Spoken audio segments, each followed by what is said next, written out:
Adel Setiawan, salah satu orang tua murid di Jawa Barat mengambil langkah untuk melaporkan Gubernur Jawa Barat Deddy Mulyadi ke Komisi Nasional Hak Asasi Manusia.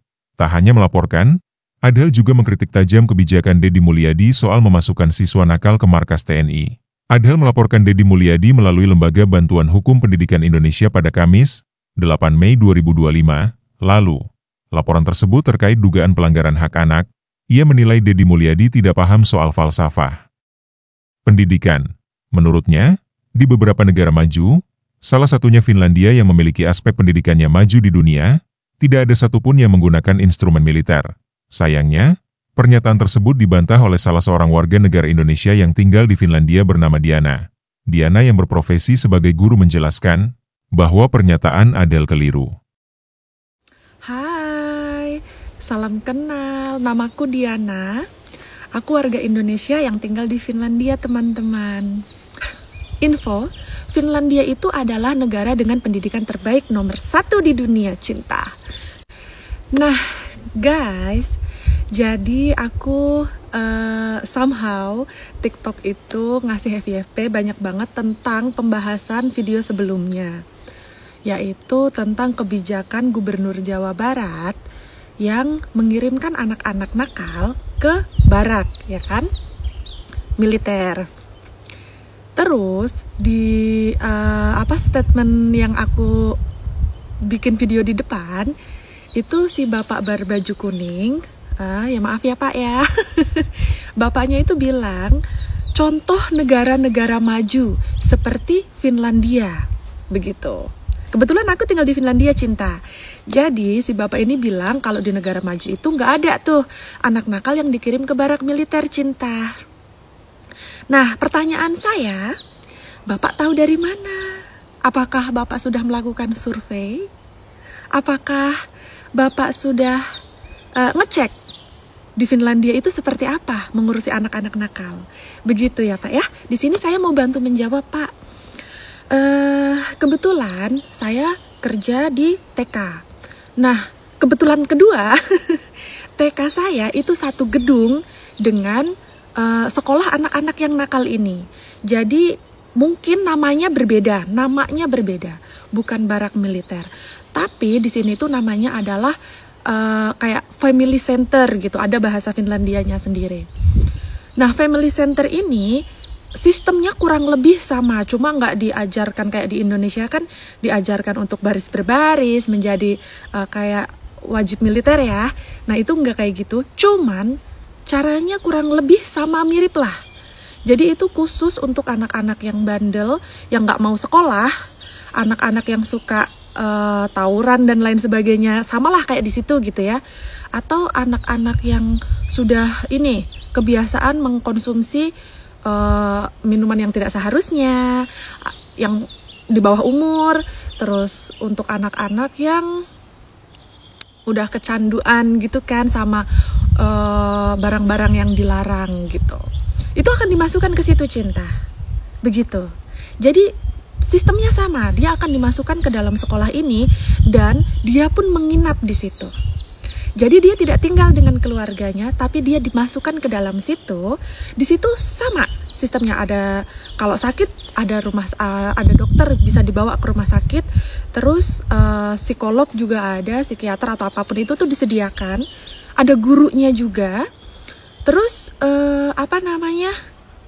dia sekolah juga, tapi satu hal, dia itu sekolahnya nggak di situ, ditaruh di sekolahan, tapi untuk antar jemput ke sekolah itu yang antar jemputnya itu bapak polisi. Begitu, cinta. Pertanyaanku, polisi sama TNI sama nggak sih? Beda ya. Tapi itu militer juga nggak sih? Jatuhnya sama-sama aparat negara kan, aparat keamanan kan. Jadi dia antar jemputnya sama bapak polisi. Nah, setiap hari di depan situ itu tuh ada bapak polisi atau taksi yang udah kayak yang udah disewa untuk antar jemput anak-anak ini. Mereka tetap mendapatkan pendidikan, mereka dapat makan gratis juga karena disediakan sama pemerintahnya. Mereka dapat ilmu yang harus dia dapatkan, yang dia nggak bisa dapatkan di lingkungan tempat dia tumbuh. Misal dia korban dari orang tua yang sering berantem, jadi anaknya semaunya sendiri gitu kan, karena orang tua yang nggak bertanggung jawab, say, dikirimlah ke situ begitu.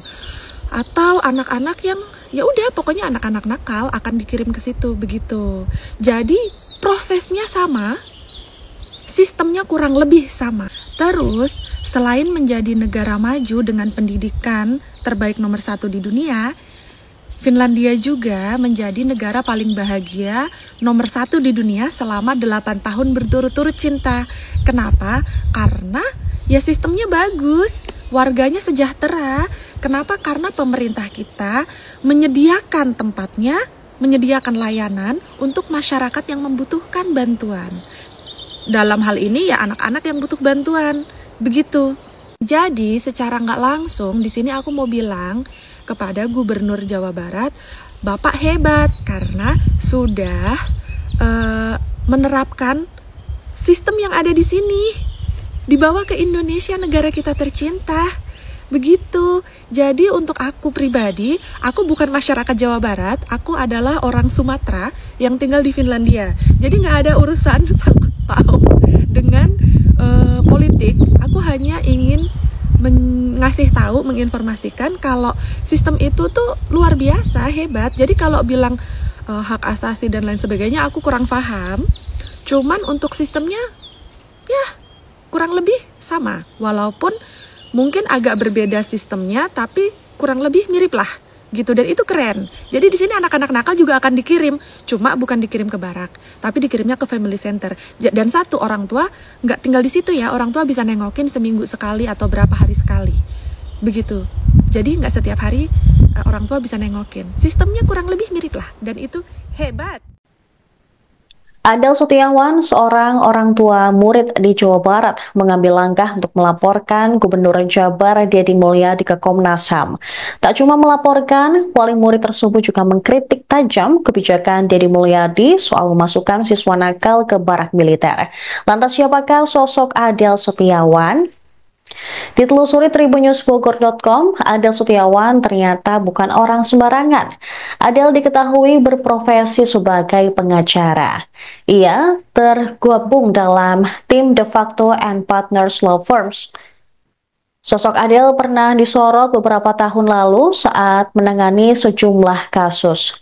Selain sebagai pengacara di tim De Facto and Partners Law Office, Adel kabarnya juga pernah menjadi ketua Forum Silaturahmi Alumni atau FSA, Himpunan Mahasiswa Islam. Adel melaporkan Deddy Mulyadi melalui Lembaga Bantuan Hukum Pendidikan Indonesia pada Kamis 8 Mei lalu. Laporan tersebut terkait dugaan pelanggaran hak anak. Ia menilai Deddy Mulyadi tidak paham soal falsafah pendidikan. Menurut Adel, kenakalan remaja merupakan tugas orang tua dan guru beserta pemerintah yang memegang kebijakan tentang pendidikan. Memasukkan siswa nakal ke barak militer menurutnya bukan solusi yang tepat. Sementara itu, sudah ada 40 siswa yang mengikuti pembinaan karakter di Makodim 0610 Sumedang pada Jumat kemarin. KDM yang meninjau ke lokasi mengatakan pembinaan karakter bukanlah pendidikan militer. Menurutnya, pembinaan itu merupakan upaya untuk mengembalikan kedisiplinan siswa, sebab sejumlah metode diterapkan di dalam pembinaan itu.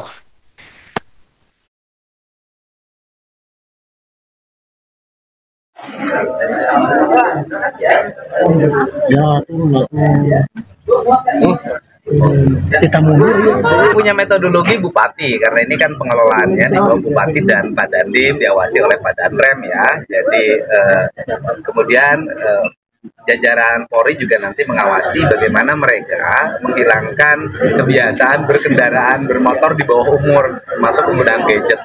Jadi dan kemudian dari si metodologinya sudah sangat baik ya.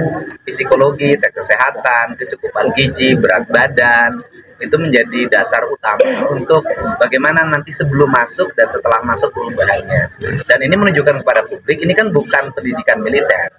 Ini adalah pendidikan kedisiplinan siswa agar siswa mau minum air putih, agar siswa mau makanan yang bergizi, bernutrisi, mau berolahraga. Karena salah satu rekomendasinya tadi adalah anak-anak ini nggak pernah berolahraga. Ya. Pak, selain Sumedang mungkin ada berapa daerah lagi yang siap? Enggak, terus banyak hari ini kan kemarin kan Cianjur, kemudian Bekasi, kota Bekasi sudah mempersiapkan diri. Pokoknya semua daerah yang berkebutuhan dan para bupatinya juga jangan merasa gengsi dan takut. Karena nanti begitu di tempat lain sudah tertib, sudah rapi, nanti di kabupatennya ribut geng motor, tidak terkendali kan malu.